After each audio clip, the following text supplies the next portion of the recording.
Okay, so we're back. Float both arms up to the ceiling for me. Good. And then I want to show you where you're at on the oov so you can see where your body is.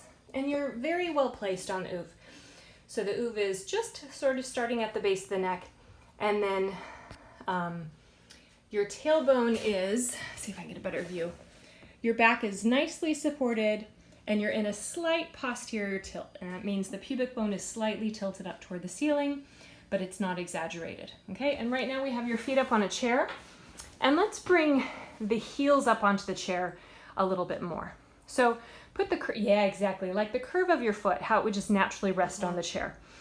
And what you'll notice when you watch the last video is having your feet really low or trying to reach to the floor was pulling too much on your neck and your low back. Okay, so that would be a progression.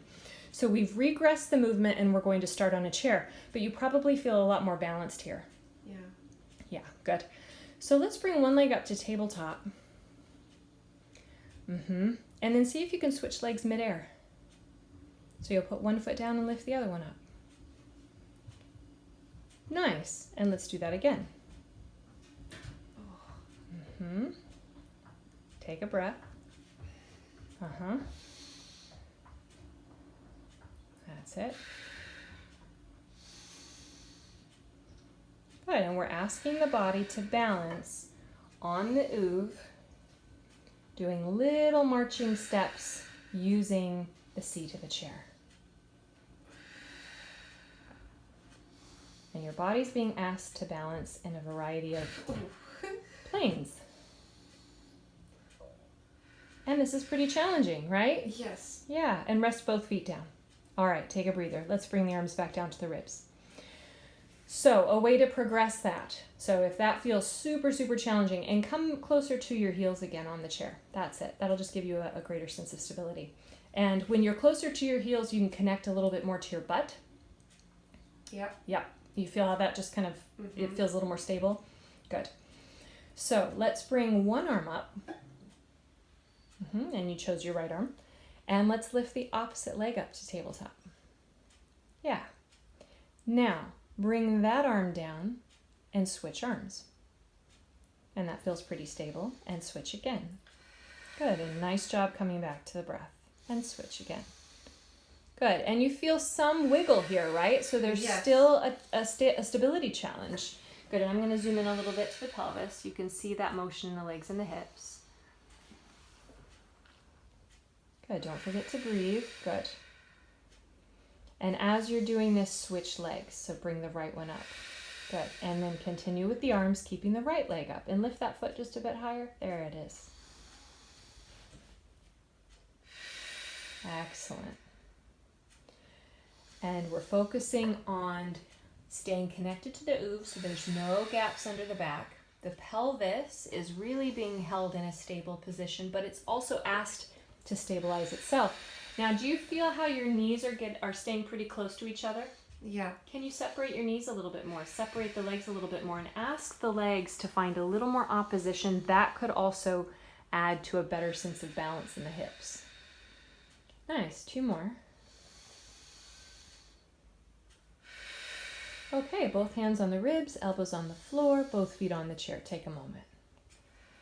Yeah, and if you ever start to feel out of breath, or you start to feel kind of stressed, or your neck starts to hurt, stop, reset, give your body a minute, let the oov contour your body, feel very stable.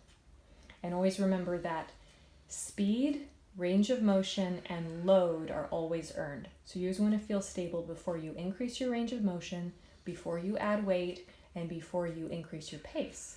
So always start at a pace where you feel that you can stabilize, or at least feel, like you're managing the challenge of the stability in the exercise. It may not be perfect, and that's totally fine, but you want to feel like you're managing it. So now let's do some bent knee fallouts. So the feet are going to stay together. Both arms are going to come up and reach toward the sky. And one knee is going to drift off center. And you chose your left leg. Interesting. And come back to the other knee. Okay, let's do that on the other leg. Now inhale, drift that knee off center. And back to center. Good. And you can kind of rotate to the side of that foot as well. Oh.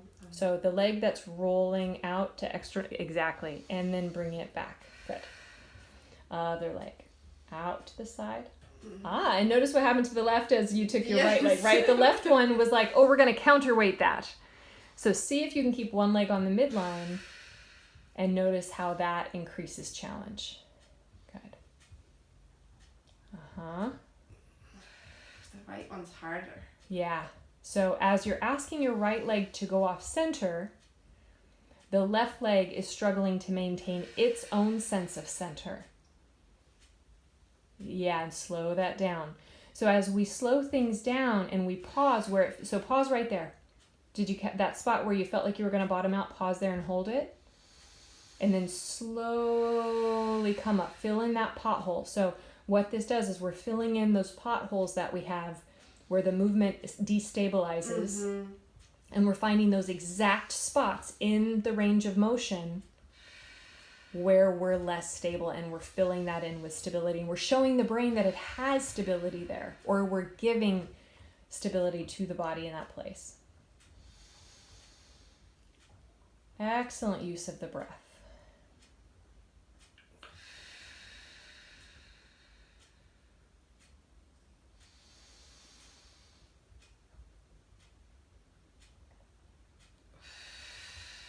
Now, are you noticing that as you inhale and go out, you're pausing and you're holding your breath? So start your exhale and hold the leg out there.